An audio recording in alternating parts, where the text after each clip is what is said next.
This is Plastic Adventures. Hey everybody, welcome to a episode of Plastic Bits with Plastic Adventures. It's been a while since we've done this. It's been a few weeks. We've been on hiatus for family and work and life in general, but hey, we decided to get back at it and show off some of the cool toys we have. And so that's where we're at today. We're at Plastic Bits. I am Doug, that is Steve, and we're gonna show you some stuff. Yeah. So I want to say that it was probably before the Inland Northwest Toy Show that we got together for the last time. And then as it does, life happens to you, happens to me. We're both old guys with families and blah, blah, blah. So it's really, really good to be back. And I do think some really cool stuff has been found on both of our parts, not only at the Inland Northwest, but post Inland Northwest. Yep. So I got quite a few things to do, and then I'm going to try some of this highfalutin technology in a screen share. You want to share something first, or do you want me to, Sure. not start this thing out? So I'll share some of the things that I got at the Spokane Inland Northwest Toy Show. So the first thing I'll share is the Wheeled Warriors that I got. This is not Drill Sergeant. What's this one? Quick Draw. Quick Draw, yes. Yeah, and he was complete. Came with everything, and I fixed his little thing on the inside. I drilled some holes. There's this little gun underneath his shield. Yeah.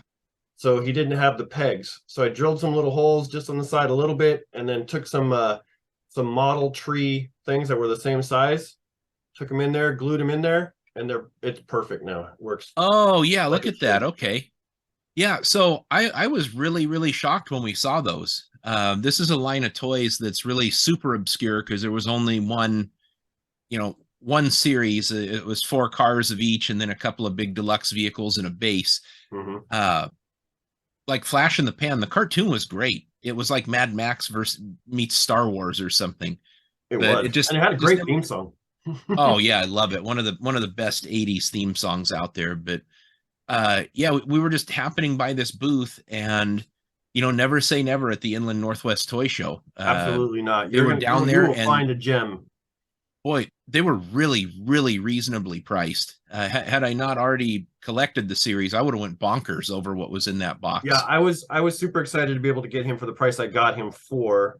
After I came home and cleaned him up and did some digging, I got him for a very good price. let's put it that way. Very, very good price. well below current market. If you don't believe us, just go take a look at eBay and look up Wheeled Warriors. Yeah. And whatever does pop up that isn't parts lots or the little strangely decorated drivers in their dinner jackets and ties, like some gentleman's club that are the totally. Wheeled Warriors. If you find anything complete, they're like always $100 a pop or more. And usually they're in really rough condition somewhere, missing a bunch of vac metal or something. So that was a really, really terrific find at the Inland Northwest. Yeah, if I hadn't already got the next thing that I'm going to show you, I probably would have tried to pick up another 1 or 2 of those because they were just so well priced. But the other thing I got was, I'm super glad I did get it though, is an almost complete Jabba throne room.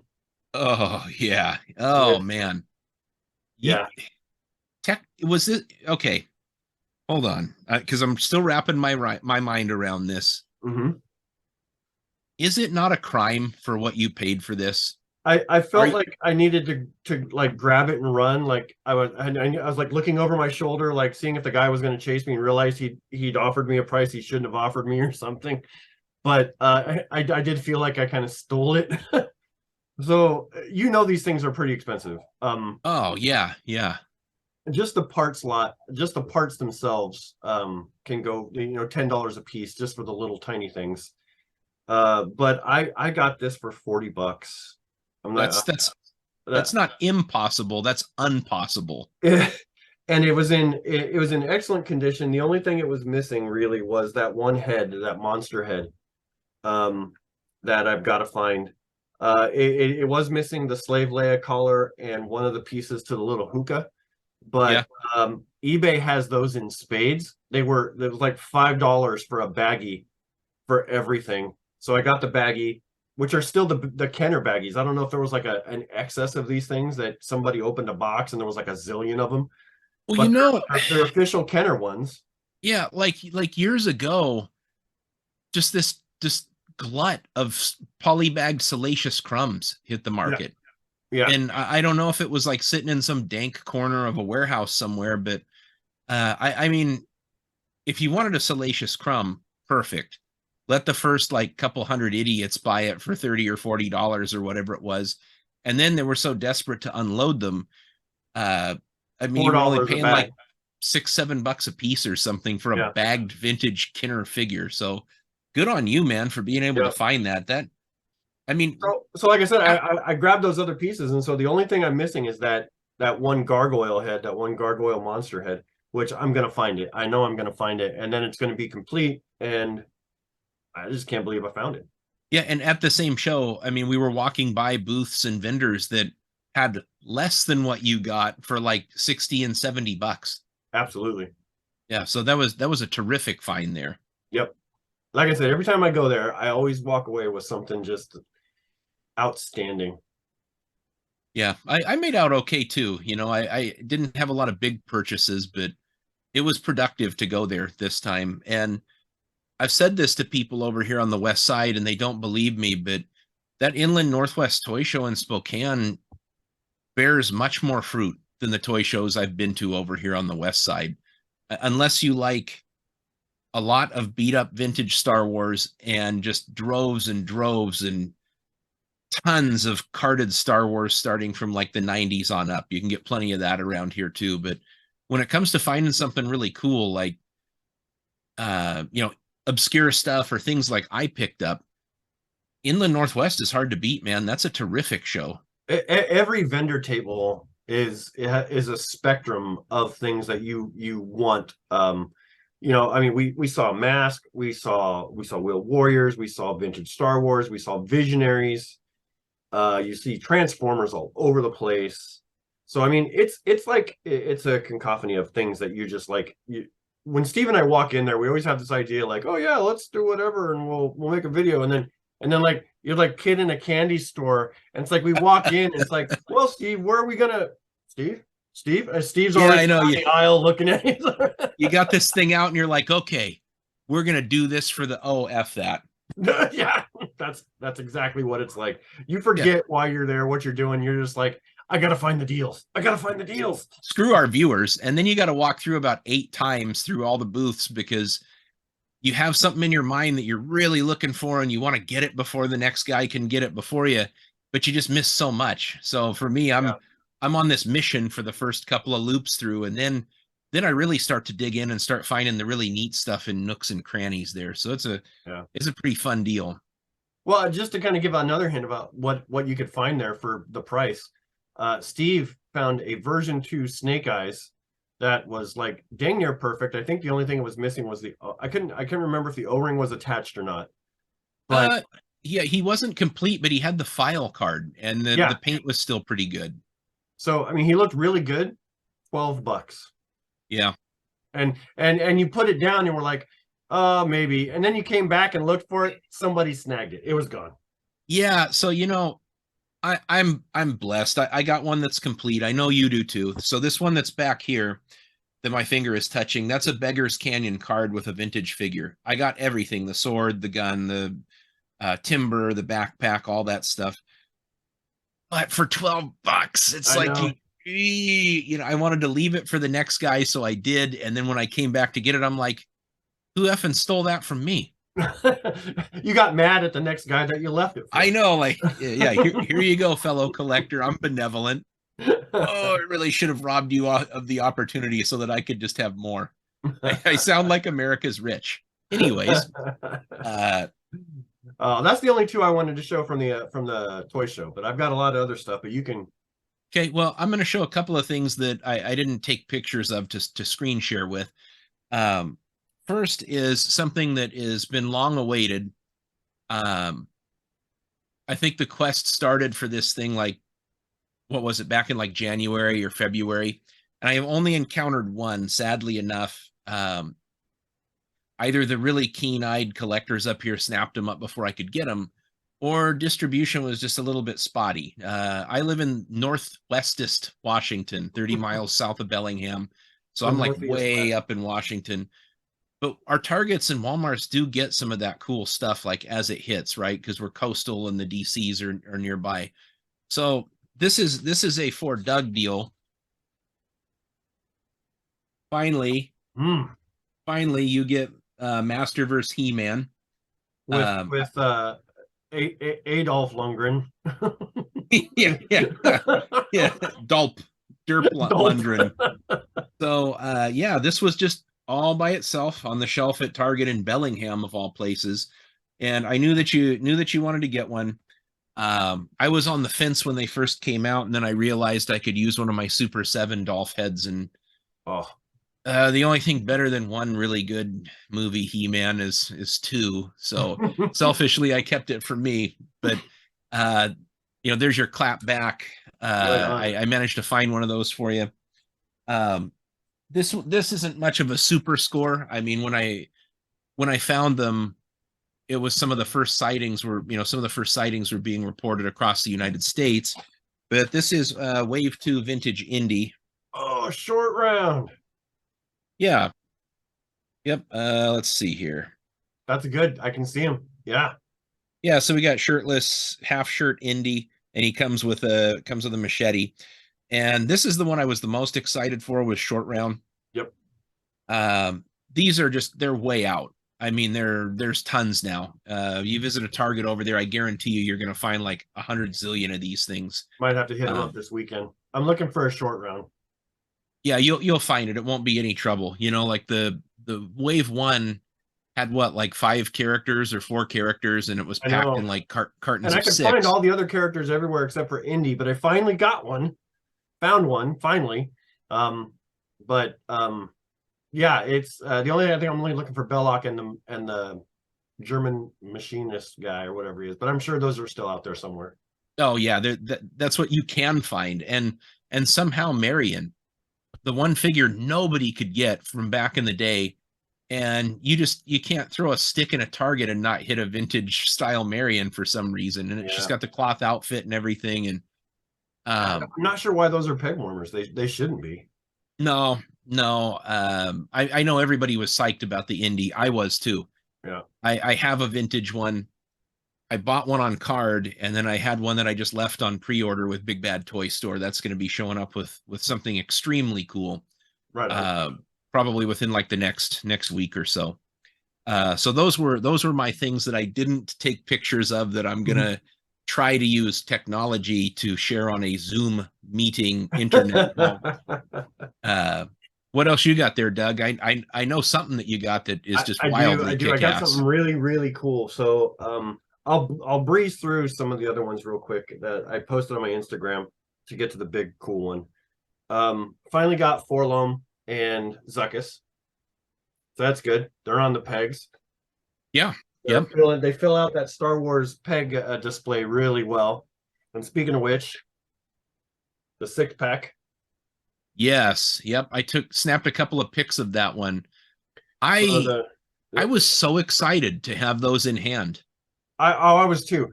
I was excited that I was able to go back to Hasbro Pulse and still pre-order it. Like, I thought I'd missed the boat. But it was like the stars aligned. I had the money to pay for it. Boom, and I got it. And they're right on the shelves. They're back there on the pegs. My Star Wars display is like pegged out now. I have no more room for any. Oh yeah, yeah. You can see I've got back behind me. I got 3 pegs for each, and behind some of those Return of the Jedi pegs are a few of the Obi-Wan and Mandalorian ones that I've collected. But we're getting to the point where I'm going to have to start cherry picking the vintage line. I've bought all the original trilogy figures that have come out so far. That 6-pack just so nicely rounds out Star Wars. It's gorgeous. And to see C-3PO and R2-D2 with, I love Vac Metal. It's like, oh wow, this is beautiful. Just beautiful on card.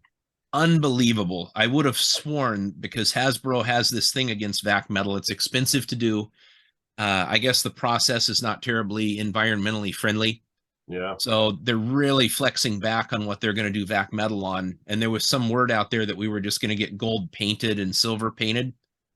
Thank goodness they changed their mind, because those figures are just such iconic toys. They are. And what this line allows you to do, every single one of us 40-something geeks, or even into our 50s, this line lets us pay about $11 or $12 a piece, and we can take them out of the package. We can put them on the bookshelf, and at sight, there is nothing about these figures that doesn't make you feel like those are vintage figures. I know. Slight mold differences or color differences, but God, they're terrific. You know, to me, except for the little sticker on the board, they're exactly the same. They're exactly the same to me. So I'm glad that we're able to get a second chance at these, and it lets me do something like that, you know, which lets you do something like that, which is really what we're after. We're after that feel. We're after that nostalgia. We're after that happiness high that we get from collecting all these things. Those memories that come back. You know, when you first got Boba Fett before Return of the Jedi and thought, this guy can do anything. Turns out not so much. Not really. Can't do much of anything except scream and die. Yeah. All right, so I'll breeze to this next one real quick, and then to show the big one. So I got this guy. Remember him? The Bioroid Terminator from Robotech? Yep, I remember him. I remember having him as a kid, and I think everybody had him as a kid. I really do. I think this was a very common figure back then. But for some reason, I felt like I needed to have him in my collection. So found him for a very cheap price. Yeah, and that's one that like every kid had at the bottom of their toy box. And half of us didn't know what it was, because Robotech really fell out of popularity after the first 36 episodes, even though they gave us, you know, 2 more series to go along with it. So that was kind of a late release. Yep. All right, so to get into the next one, so you have time to share some stuff. Sure. This is the biggest one I found, and this is I call this a core memory buy, because this was such an important thing for me as a kid. So this is called a Dougram Round Facer, and if you don't know what Dougram is, it's from a cartoon series from Japan, 1981, called Fang of the Sun. Yeah, I would think it was kind of obscure, but apparently it's really big. People still love it. There's tons and tons of models of these figures out there, but this one in particular is the vintage. Oh yeah. And he's die-cast metal. All of his armor is removable. I took him off the card. This guy waited 39 years for me to come along and pluck him off the card. Yeah. And I did it without even thinking about it. Took him right off the card just so I can have him in my hand again. His weapon, his accessories, they all have clips that are removable. Everything on him is like, he's perfectly he's got all the joints that move. But one of the special things on him is he's got this shock absorber leg. If you take off his thing, it like, oh man, that is so freaking cool. Isn't that awesome? And this is like late 70s technology. Well, so this is from 1984, this particular one. I got him, I think I traded us like a Snake Eyes and a Sideswipe for him back in the day. I didn't even know what cartoon it was from. I had no idea. I was just playing with this robot because I love it. He wasn't even complete, I don't think. But if you can see, he's even got that little driver. Yeah, buddy. That sits in the top of him. Yep. So, I love that Gatling gun on the shoulder. Yeah, very Transformer-esque, kind of Soundwave-ish kind of look to him. But yeah, that design was abducted in the Robotech model kit line. Yep. And also BattleTech, that role-playing game from FASA. That was almost all the mech designs from that series were abducted for that. And that's in BattleTech, that's called the Battle Master, that particular mech, and it's one of the coolest mechs in the game.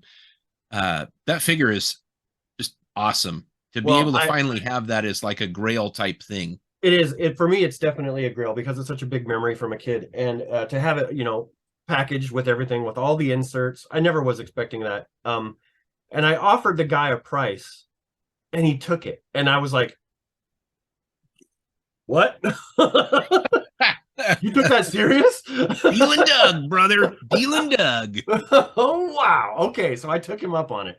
But anyway, yeah, I was not sure that price was going to fly, and it totally flew.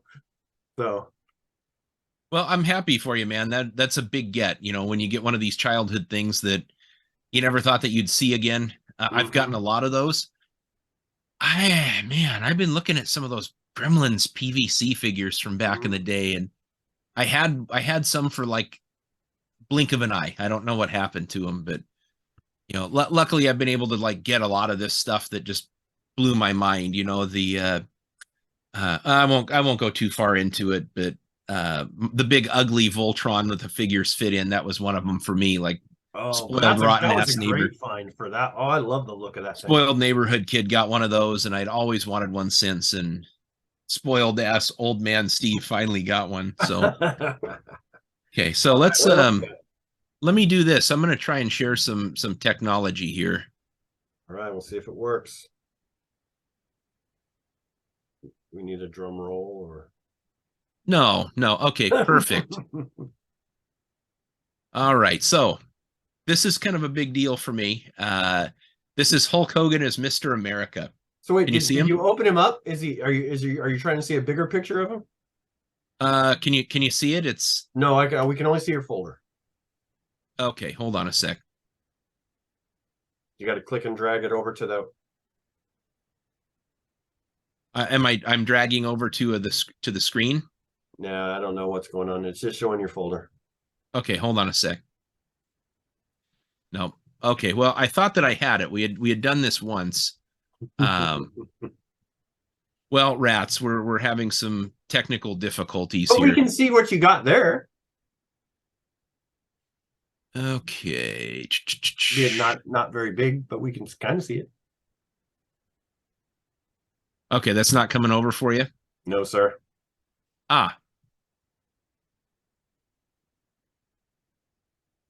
That's okay. Okay, anyways. Just point to them in the folder. Okay, well, I'll expand this just a hair. Didn't really make a difference. Okay. Hulk Hogan is Mr. America. We'll get him next time. Yep. This figure has a really, really cool alternate head where he's like doing the shush thing. Okay. Old Man Hogan is one of my very favorites. It was sort of like when he didn't have to be a superhero anymore and he could just do like fun stuff. So, boy, these are awfully small. Are you sure you can see any of it? We can kind of see it, but at least it lets you talk about it. No, you know what? Not worried about it. We'll just pick it up. We'll just pick it up next time. I'll do a share next time. I was going to share those Star Wars vintage that you had. You know what we can do really quickly? It's not a toy, but we have both seen the new Transformers movie. We have. We got like 2 minutes. We can share our thoughts on those. Yeah. I'll nutshell it for you for how I feel about it. Okay. Gigantic step in the right direction for Transformers. The characters actually had lines and character development, and you kind of got invested in the characters. Mm-hmm. It's not film, obviously. Bumblebee was probably a better quality movie in terms of like storytelling and dialogue and all of that. Still, Michael Bay's fingers are kind of holding on to this thing. Optimus Prime is still Optimus Punisher. I hated the way that the character was written. Yep. Heroes don't say kill them, take their head, die. Let them come. Yeah, I mean, we're talking like a Captain America level heroic character, and you don't see Captain America ripping people's hearts out or taking their heads off of their spinal columns and stuff. So no, he's got to be a character that does the right thing every time, right? I mean, well, yeah, he's got to make that right call that's good for you know, he knows that he's a role model. He knows that he's got to do these things that are just I don't know how to describe it, but it's definitely not ripping people's spines out of their. No, and you don't say stuff when you don't get to kill somebody like he was mine. Mm-hmm. That's not heroic. Heroes don't do like Wolverine does that. Anti-heroes do that. I agree. Optimus Prime is like like I said, if you want to go comparative, Superman, Captain America, it's a hero who doesn't want to fight and will do it as a last resort, who happens to be a badass, you know. That's fine, but they really lost the character. But I mean, we got so much other stuff that was good, and the CGI was okay. Yeah. But it was probably everything a good live action Transformers movie should be, aside from, you know, sociopath Optimus Punisher. Yeah. And so, and to bring us out with that, there is a spoiler at the end. Spoiler 1, 2, 3, G.I. Joe. It's in there. All right. So with that said, we got to cut it short. So we will see you on our next segment, which is the Toy Mill. Thanks for joining us, and we'll see everybody in the Toy Aisle.